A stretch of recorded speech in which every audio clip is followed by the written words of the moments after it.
Kriste! Kriste, makinig ka kay mama, Kriste. Kriste!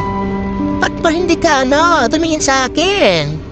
So gusto mo lang, nakatalikod ka lagi? Hindi ka na mamansin, kanina ka pa, ha? So ganon, pagkatapos kita pinagsalon, hindi mo na ako papansinin. Bakit, ha? Bakit? Anang luod ay ni, kaya ayaw niya akong pansinin kasi naiwan namin siya doon ng 4 hours. Kaya pala ang tigas. Well, baby, dapat to pasalamat kasi ang ganda mo ngayon, At ang bango-bango mo, patinan mo yung tainga mo. Wow, ang malinis-linis mo ng batang to. Ang cute-cute, ang ganda-ganda. Naku. Nak, tingnan mo si mama na, huwag ka na magtampo. Nak, kailangan ka dun iwan para papaganda ka, huwag ka na magtampo kay mama na. Kriste! So ganon, pagkalimutan na lang tayo nito.